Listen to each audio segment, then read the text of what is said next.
Chapter 15. India wins independence. The Indian independence struggle had become more extensive during the period of the Second World War. The demand for the independence of India was gaining in strength. The British rulers realized that it was necessary to take serious cognizance of this situation. Accordingly, the British government began preparing various plans for granting independence to India. The Indian National Congress was founded on the principle of secularism. People of all castes and religions had taken part in the national struggle. In order to weaken the freedom struggle, the British adopted the policy of divide and rule. This resulted in the formation of the Muslim League. It was against this background that Hindu organizations like the Hindu Mahasabha and Rashtriya Swayamsevak Sangh were also founded. Dr. Muhammad Iqbal, a well-known Urdu poet, put forth the idea of an independent Muslim state. Later, Chaudhry Rehmat Ali coined the name Pakistan. Barrister Muhammad Ali Jinnah put forth the two-nation theory and demanded a separate Muslim state for the Muslims. Barrister Jinnah and the Muslim League started a propaganda that the Indian National Congress is a Hindu organization and Muslims would not at all benefit from it. Wavell Plan. The then Viceroy of India, Lord Wavell, drew up a plan in June 1945. Among the major provisions included in this plan were a proper representation to Muslims, Dalits and the minorities in the central and provincial legislatures and an equal number of Hindu and Muslim members in the Viceroy's Executive Council. A meeting of all major political parties in India was called at Shimla to consider Wavell's plan. However, at this meeting, a consensus was not arrived at.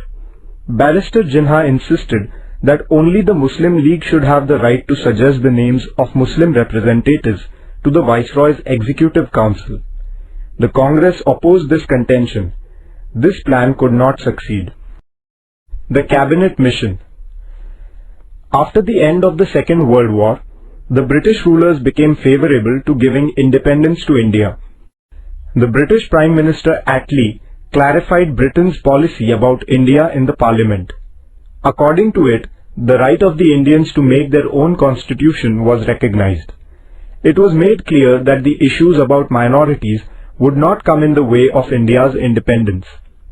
The Prime Minister also announced that a delegation of British ministers was being sent to India to negotiate with the Indians.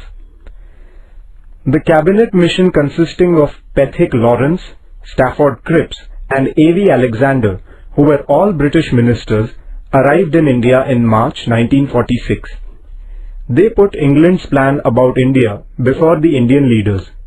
This plan is known as the Cabinet Mission Plan. It was proposed to establish a Federation of India comprising the provinces under the British government and the princely states. The Indians would themselves prepare the constitution of the Federation. Till the drafting of the constitution, India would be ruled by the interim government in consultation with the Viceroy. Some of the provisions in the plan were not acceptable to the Congress. Similarly, as there was no provision for the creation of an independent Muslim state, the Muslim League was also dissatisfied. Thus, the Cabinet Mission Plan was not accepted in its entirety. The Direct Action Day. In accordance with the Cabinet Mission Plan, elections were held for establishing a Constituent Assembly in which the Congress secured an overwhelming majority. The Muslim League refused to join the Constituent Assembly. The League strongly demanded the partition of India. It was declared that 16th August 1946 would be observed as the Direct Action Day with a view to explaining the League's stand on the creation of Pakistan. The followers of the Muslim League resorted to violent ways. There were Hindu-Muslim riots all over the country. There were massacres in the Noakhali region in the province of Bengal. In order to put a stop to this violence, Gandhiji went there without giving a thought to his own life. He strove hard to establish peace there. The establishment of interim government. In such anarchic conditions, the Viceroy Lord Wavell formed an interim government of Indian representatives. The cabinet under the leadership of Jawaharlal Nehru took over the governance of the country. The Muslim League initially declined to participate in the working of the interim government, but later the League changed its decision and participated in the interim government. The League pursued the policy of obstruction. Therefore, the interim government could not work smoothly. Attlee, the British Prime Minister, announced in the Parliament of England that England would transfer all of its government responsibility not later than June 1948. He also announced the appointment of Mountbatten as India's new Viceroy, who was to arrange for the early transfer of the governance of India into the hands of Indians. Mountbatten Plan.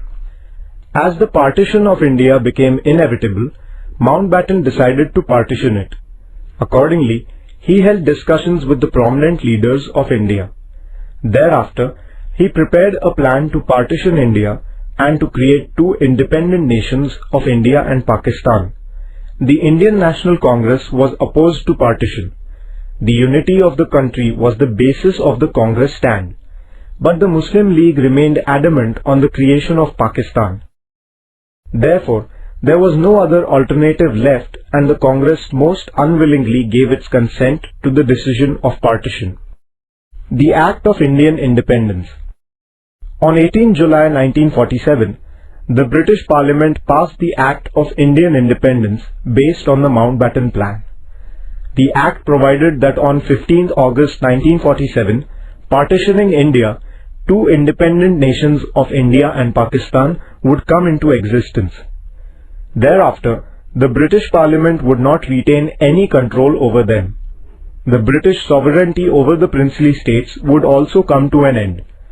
They would be free to join either India or Pakistan or remain independent. India wins independence. India attained independence in accordance with the Act of Indian Independence. A meeting of the Constituent Assembly was going on in the hall of the Parliament House in Delhi till the midnight hour on 14 August 1947. At the stroke of the midnight hour, India's dependence came to an end. India became an independent country. The Union Jack of Britain was lowered, and in its place the Indian tricolour was unfurled. The chains of years of slavery fell away. Since the establishment of the British power in India, hundreds of thousands of Indians had made tremendous sacrifices for the independence of India. Many had sacrificed their lives. The freedom now won was the fruit of their great sacrifice. The first Prime Minister of independent India, Pandit Jawaharlal Nehru, aptly expressed the importance of this historic movement in his memorable speech. It is fitting that at this solemn moment, we take the pledge of dedication to the service of India and her people, and to the still larger cause of humanity. Hundreds of thousands of Indians celebrated the independence of India with enthusiasm. The joy of attainment of freedom was not untinted. The people of India were grieved because of the partition of the country and the terrible violence. Gandhiji did not join the celebration of independence. Instead, he strove to maintain peace and communal harmony in Bengal. Within 6 months of attainment of freedom, Nathuram Godse brutally assassinated Gandhiji on 30th January 1948. Gandhiji strove day and night to preserve Hindu-Muslim unity and laid down his life in the same cause. India becomes a republic state. The Constituent Assembly started its work of drafting the Constitution of India in 1946. The Constituent Assembly included a number of honorable members such as Dr. Rajendra Prasad, Pandit Jawaharlal Nehru, Dr. Babasaheb Ambedkar, Sardar Vallabhbhai Patel, Maulana Abul Kalam Azad, Sarojini Naidu, J.B. Kriplani, Rajkumari Amrit Kaur, Durgabai Deshmukh and Hansaben Mehta. The Assembly appointed a drafting committee under the chairmanship of Dr. Babasaheb Ambedkar to prepare a draft of the Constitution. The Constitution of Independent India came into force on 26 January 1950. Dr. Babasaheb Ambedkar is the architect of the Constitution of India. Indians had kept their firm belief in the values of liberty, equality, fraternity and democracy close to their heart in their struggle against the British imperialism. Our constitution is based on these very values.